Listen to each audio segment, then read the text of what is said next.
was an incredible keynote from Apple's WWDC 2019 that's taking place over in San Francisco. So this is the developer conference, which is running for the full week, and yesterday Apple gave us a preview of some of their updates when it comes to the software. This is the stuff that powers a lot of the Apple products that we might use. So we saw updates to Apple TV, to Mac, to Apple Watch, and also to their iPhone range with iOS 13, and also a new renamed operating system for the iPad, iPad OS.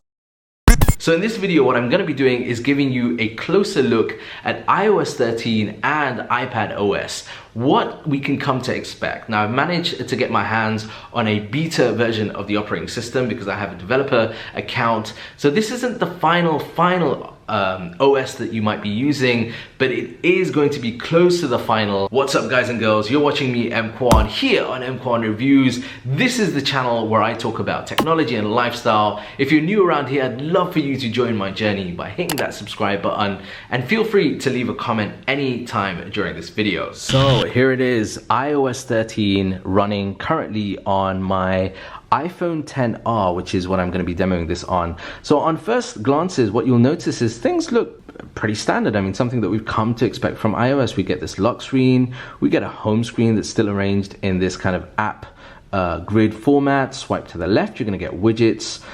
Swipe from the top right, you're going to get controls. And swipe from the top middle, you're going to get notifications. Okay, so things look pretty much the same, but there are some major changes when it comes to the visuals. And the first time you're going to notice that, once it's enabled anyway, and I'll show you how you can do that, is in some of the in fact most of the apps. Check this out. Oh, there's a black or dark background now. Let's show you messages. That looks different.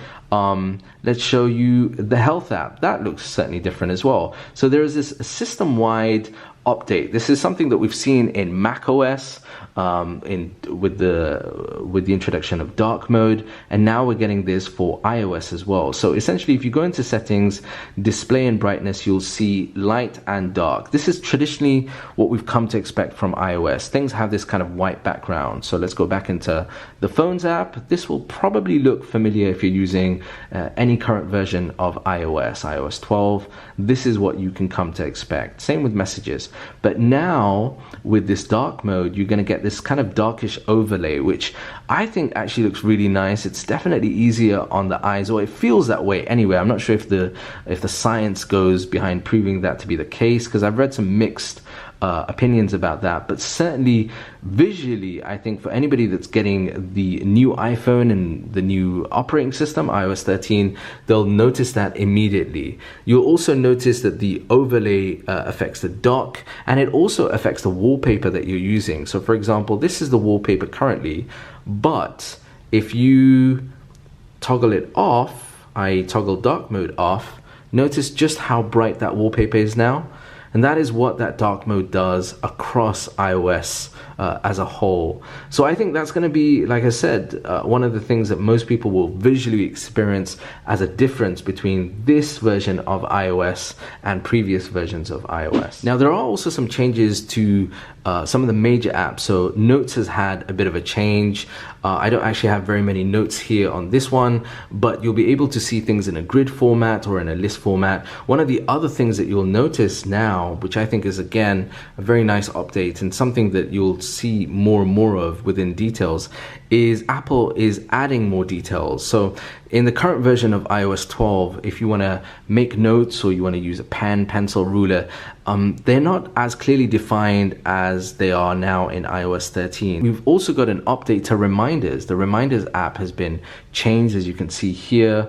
You've got today, you've got scheduled, or reminders. I use the Reminders app a lot. Let me just show you what the App Store looks like now. That's the App Store now with that dark mode. So many of us use photos in this sort of format. Well, now you'll be able to zoom in to see individual images or videos within the Photos app. You'll be able to see things in more of a kind of memory format. So we currently have this on iOS 12 as well, but it's going to be a bit more refined and personalized in iOS 13. The other thing is they're going to remove duplicate images. Sometimes we can take, a ton of different images. Well, the duplicates will now be removed in the memory sort of format, which again should make life a little more easier.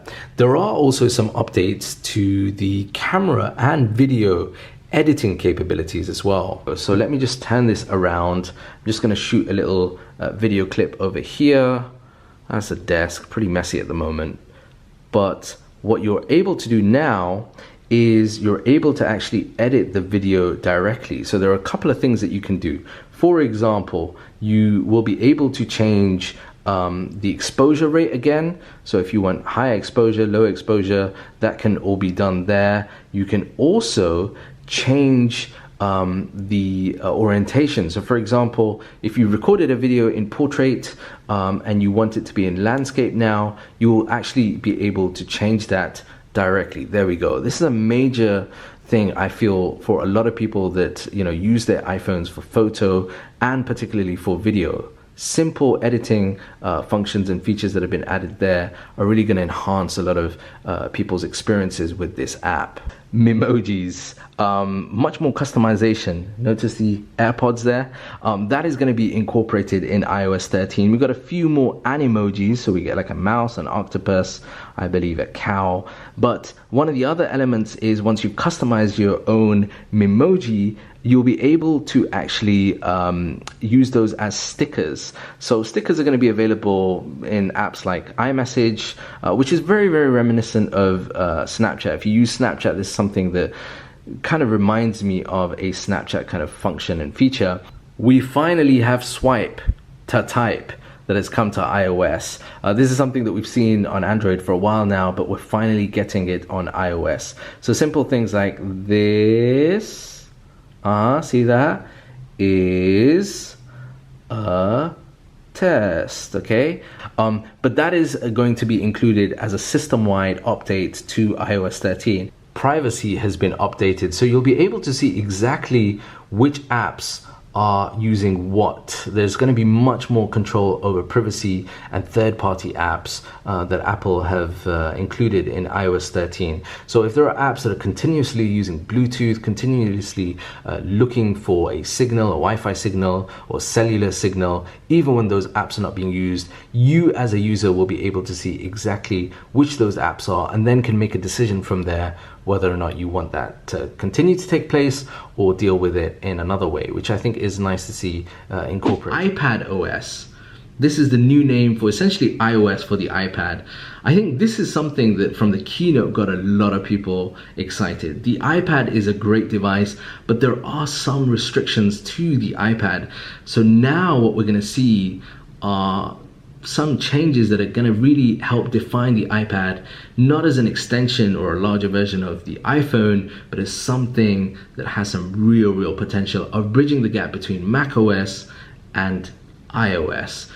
So for this part of the video, I need to say a special thanks to Salim because he sent through to me a demo of what the new iPad OS looks like on his iPad. So you can see that you still have the icons arranged in the traditional format, but if you swipe to the left, you're going to see the widgets. There's also changes now to the keyboard. It seems much more refined in terms of the way that you can use the keyboard. You can have it sort of smaller, larger. It still has that swipe to type element there as well.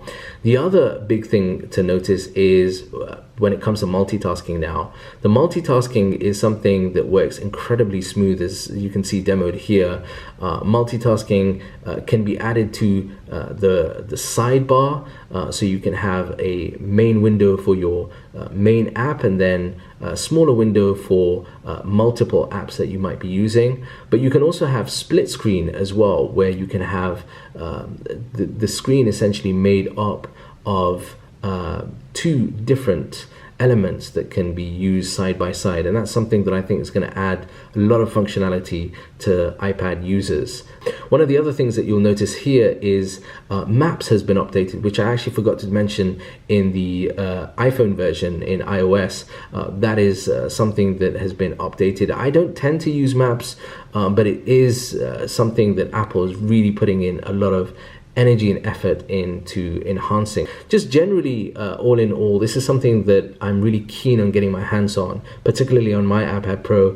Once the public beta version comes out, I think this is going to be something that will completely enhance, almost make your iPad Pro feel like a new device. That is some pretty cool stuff, right? I'd love to know your comments. Feel free to leave them in the comment section down below. What do you think of iOS and iPad OS and any of the other announcements that were made at WWDC? There was so much that was announced, including the brand new Mac Pro, which I haven't even had time to cover, but I will do in a follow-up video. But that's it from me for now. If you haven't already, be sure to smash that subscribe button, hit like as well, and I'll see you in the next video here on EMKWAN Reviews. Until then, peace and blessings.